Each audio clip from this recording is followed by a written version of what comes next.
Televizyon dünyasında bazı dizilerde yaprak dökümü devam ediyor. Yeni başlayan dizilerin yanı sıra bazı diziler reyting canavarına yenik düşerek final kararı alırken bazıları ise finale doğru hızla ilerliyor. Bu videomuzda tam 10 diziden bahsedeceğiz. Hemen başlayalım. Listemizin 10. sırasında yayınlandığı günden bu yana büyük ses getiren İnci Taneleri var. Yılmaz Erdoğan'ın kaleminden çıkan ve özellikle ilk sezonuyla sosyal medyaya sallayan bu yapım için yolun sonu göründü. 3. sezonu geç başlayan dizinin reytingleri beklenenin altında kaldı. Özellikle son bölümde 3 kategoride de büyük düşüş yaşandı. Son gelişmeye göre dizinin 51. bölümüyle ekranlara veda etmesi bekleniyor. Son 3 haftada reytinglerde yaşanan ufak çaplı düşüşlerle beraber tamamen senaryo matematiği bu kararda etkili oldu. Final açıklamasında özellikle dizinin senaryosunun sonuna gelindiği vurgulandı. Bu diziyle ilgili en akıllarda kalan sahneler hiç şüphesiz Dilber'in sosyal medyayı yıkan dansları olacak. Now TV'nin Sahtekarlar dizisinde şu ana kadar resmi bir final kararı duyurulmadı ancak alınan son reytingler final kararının çok yakında alınabileceğini sinyali oldu. Diziler için pazar rekabeti her zaman zordur. Bir yanda teşkilat gerçeği, diğer yanda hafta sonları reytingleri yükselen Survivor etkisi varken Sahtekarlar aradan sıyrılmayı tam olarak başaramadı. Dizi gayet iyi reytinglerle yayın hayatına başlamıştı ancak son haftalarda bu oranı korumakta güçlük çekiyor ve düşüş trendine girdi diyebiliriz. Now TV'nin dizilere karşı toleransının nasıl olduğu bilinen bir gerçek. Maliyeti yüksek olan aksiyon dram türündeki bu dizinin sezon sonunu görmesi mucize olur. Eğer reytinglerde ani bir atak olmazsa dizinin Mayıs ayını görmeden yaklaşık 6-8 bölüm içinde ekran macerasının noktalaması en güçlü ihtimal olarak masada duruyor. Türk televizyon tarihinin en uzun soluklu yapımı ekranların ölümsüzü Arka Sokaklar. 20. sezonunu deviren dizi için bu yıl diğer yıllardan biraz daha farklı. Yıllardır biter mi sorularına reytingle cevap veren dizi son haftalarda totalde ortalamanın biraz üzerine reytingleri almayı başarıyor ancak AB ve ABC1 kategorilerinde ortalamanın bir hayli altında kalıyor. Yüksek maliyetler ve artan prodüksiyon maliyetleri gelecek sezon ihtimalini fazlasıyla zora sokuyor. Bu sezon sonunda Haziran 26'da görkemli bir jübile ile 20 yıllık maceranın sonlandırılabileceği ihtimali çok güçlü. Kısacası bir devrin kapanışı olabilir. Ancak Arka Sokaklar bu. Final bölümü yayınlanana kadar kimse bittiğine inanmayacaktır. Yine de son veriler metal yorgunluğunun artık saklanamaz boyutta olduğunu gösteriyor. Show TV'nin iddialı kadrosuyla dikkat çeken Rüya Gibi dizisi için final kararı kesinleşti. Dizi yayın hayatına başladığı günden beri istediği ivmeyi bir türlü yakalayamadı. Başlangıçta hafta içi denenen, ardından pazar akşamlarına alınarak belki hafta sonu izleyicisini yakalar umuduyla günü değiştirilen proje ne yazık ki bu stratejide başarılı olamadı. Son 3 haftanın verilerine baktığımızda reytinglerin 2-3 bandına sıkıştığını görüyoruz. Sosyal medyada yapılan Rüya Gibi bitmesin etiket çalışmaları kanalın maliyet hesaplarını değiştirmeye yetmedi. Gelen son bilgilere göre dizi 13. bölümüyle final yaparak ekranları veda edecek.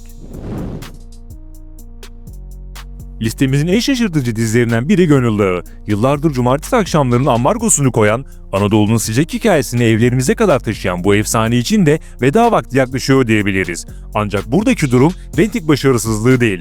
Tam aksine hikayenin doğal sonu. Ancak yine de 5 sezonluk büyük reyting resmine baktığımızda her sezon giderek düşen bir reyting tablosu görüyoruz. Muhtemelen bu sezon sonunda efsane dizi Gönül Dağı için büyük final yapılarak tadında bırakılacak. Kısacası Gönül Dağı, reyting kurbanı olarak değil, bir efsane olarak tarihe geçmeye hazırlanıyor.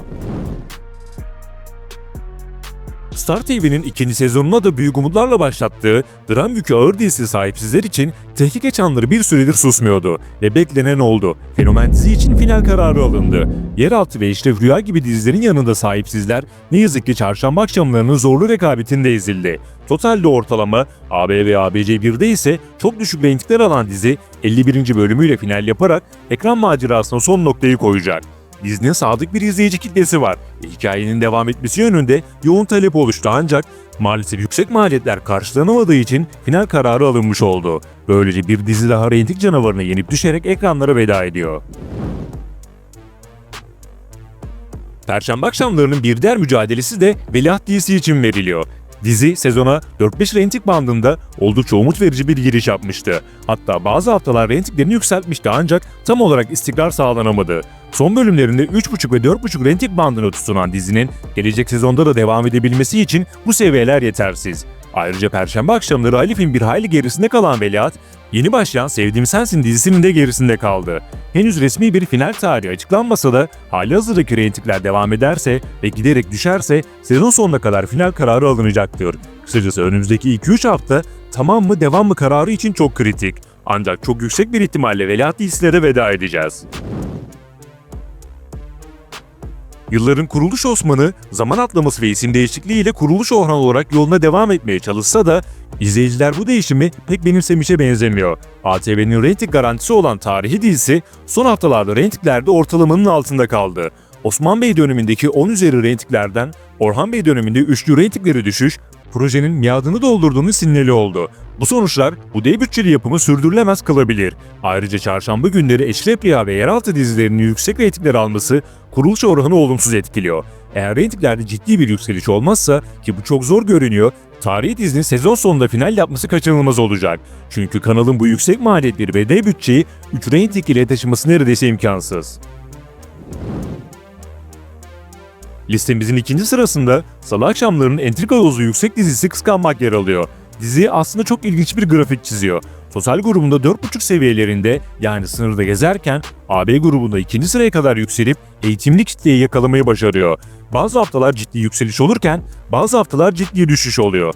Kıskanmak dizisi için tam olarak sınırda diyebiliriz. Eğer önümüzdeki haftalarda total reytingi 4'ün altına düşerse AB grubundaki başarısı bile onu kurtarmaya yetmeyecektir. Şimdilik riskli bölgede duran dizinin kaderi önümüzdeki 3-4 hafta içerisinde alınacak reytinglerle belli olacak. En azından bu sezon sonuna kadar devam etmesi garanti diyebiliriz. Ancak ikinci sezon onayı alması reytingler yükselmezse biraz zor görünüyor. Gelelim listenin en tartışmalı dizisine. Eşref Rüya'yı bu listeye almamızın sebebi son 2-3 haftada gelen izleyici tepkileri ve reytinglerdeki birinciliğin yeraltı dizisine kaptırılmış olması. Normalde yüksek reytinglerle haftalardır liderlik koltuğunda oturan Eşref Rüya'nın 3. sezonunun olmasına garanti gözüyle bakılıyordu. Ve bu nedenle senaryolar biraz daha yavaş ilerliyordu.